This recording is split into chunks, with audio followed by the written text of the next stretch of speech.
Hello everyone, doctor മുൻസിറാണ്. ഇന്ന് വളരെ simple but useful ആയിട്ടുള്ള ഒരു അഡ്വൈസുമായിട്ടാണ് ഞാൻ നിങ്ങളുടെ മുമ്പിൽ വന്നിരിക്കുന്നത്. നമ്മളെ ചെറിയ കുട്ടികൾ മൂക്കിലും ചെവിയിലും എന്തെങ്കിലും ഫോറിൻ ബോഡീസ്, അതായത് നമ്മളെ ഫ്രൂട്ട്സിൻ്റെ വിത്തുകളോ പിന്നെ ചെറിയ ബാറ്ററിയോ അങ്ങനത്തെ എന്തെങ്കിലും പിന്നെ ചെറിയ റബ്ബർ ബാൻഡ് അങ്ങനത്തെ എന്തെങ്കിലും സാധനം മൂക്കിലോ ചെവിയിലോ ഇട്ട് കഴിഞ്ഞാൽ എന്ത് ചെയ്യണം? സത്യം പറഞ്ഞാൽ ഒന്നും ചെയ്യരുത്.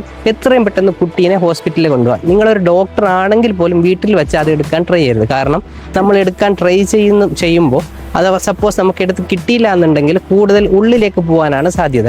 പിന്നെ ചിലപ്പോൾ സർജറിയോ അങ്ങനത്തെ എന്തെങ്കിലും പ്രൊസീജിയർ വേണ്ടി വരും എന്ത് ചെയ്യാൻ, ആ സാധനം റിമൂവ് ചെയ്യാൻ. പിന്നെ എത്രയും പെട്ടെന്ന് നമ്മൾ റിമൂവ് ചെയ്യേണ്ട ഫോറിൻ ബോഡീസ് ഏതൊക്കെയാണ്? നമ്മളിപ്പോൾ ഈ പഴങ്ങളുടെ വിത്തുകൾ ആണെങ്കിൽ നമ്മൾ എത്രയും പെട്ടെന്ന് റിമൂവ് ചെയ്യണം. കാരണം അത് അവിടെ കിടന്ന് ചീഞ്ഞളിയാനും അത് കാരണം ഇൻഫെക്ഷൻ വരാനും സാധ്യത കൂടുതലാണ്.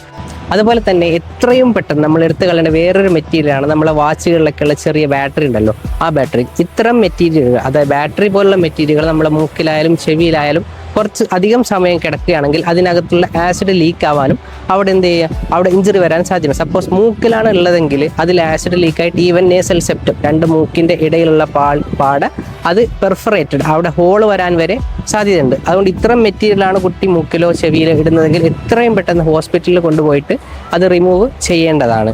അതുപോലെ നമ്മൾ ഈ ചെറിയ പ്ലാസ്റ്റിക്കിൻ്റെ കഷ്ണങ്ങളാവട്ടെ റബ്ബർ ബാൻഡ് ആവട്ടെ, ഇത്തരം മെറ്റീരിയൽ 1-2 ദിവസം അവിടെ കിടക്കുന്നത് കൊണ്ട് പ്രശ്നമില്ല. അതുകൊണ്ട് നമ്മൾ വീട്ടിൽ വെച്ച് ഇത്തരം കാര്യങ്ങൾ റിമൂവ് ചെയ്യാൻ ഒരിക്കലും ശ്രമിക്കരുത്. ഇനി അങ്ങനെ ശ്രമിക്കുന്നത് കൊണ്ടുള്ള ഡിസഡ്വാൻറ്റേജ് എന്താണെന്ന് വെച്ചാൽ, ഈ മൂക്കിലത്തെയും ചെവിയിലെയും മ്യൂക്കോസ ഏറ്റവും ഔട്ടർ കോട്ടിങ് വളരെ തിന്നാണ്. അവിടെ ഇഞ്ചുറി വരാനും അത് കാരണം സെക്കൻഡറി ഇൻഫെക്ഷൻ, ബാക്ടീരിയൽ ഇൻഫെക്ഷൻ വരാനും സാധ്യതയുണ്ട്. ഇനി നമ്മൾ റിമൂവ് ചെയ്യാൻ ശ്രമിച്ചിട്ട് കൂടുതൽ ഉള്ളിലേക്കാണ് പോകുന്നതെങ്കിൽ, പ്രത്യേകിച്ചും ചെവിയിലാണെങ്കിൽ ഒരു ലെവൽ വിട്ട് അകത്തേക്ക് പോയാൽ പിന്നെ സർജറി ചെയ്യാണ്ട് നമുക്ക് റിമൂവ് ചെയ്യാൻ പറ്റത്തില്ല.